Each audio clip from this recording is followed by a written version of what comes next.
video, we are going to find the exact value of inverse sine. So in our example, we have y is equal to the inverse sine of negative 1/2. And we want to find the exact value of sine inverse of negative 1/2. So the first thing we're going to do is, let us take the sine of both sides. So we will have sine of y is equal to negative 1/2. So now we want to ask ourselves, where on the unit circle does sine of y equal negative 1/2? Remember that our sine values represent our y coordinates on the unit circle, and our cosine represents our x coordinates on the unit circle. So if I draw my unit circle, it's going to look like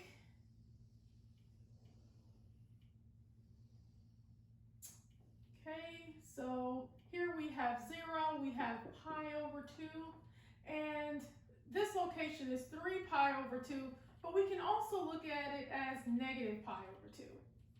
Okay, and on the unit circle where sine of y is equal to negative 1/2 will be at the location 11 pi over 6.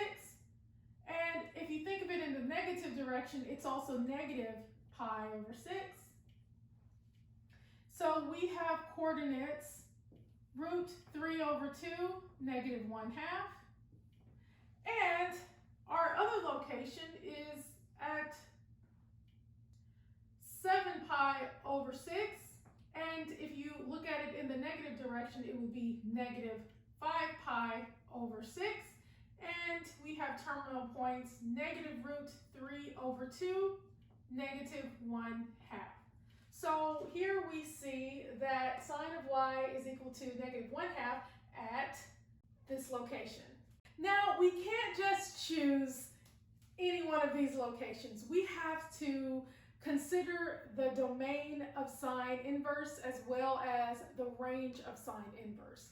So the domain of sine inverse x is between negative 1 and 1. And the range of sine inverse x is between negative pi over 2 to pi over 2.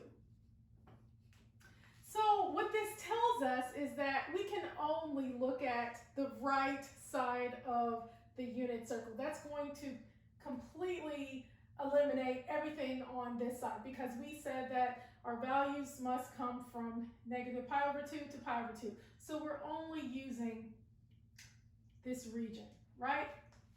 Now the second thing we need to look at, is it 11 pi over 6 or is it negative pi over 6? Well, if I go this way around the unit circle, we are going outside of our range, because 11 pi over 6 tells us that we're coming this way. However, if we go into the negative direction, we get negative pi over 6. So that tells us that negative pi over 6 is our answer.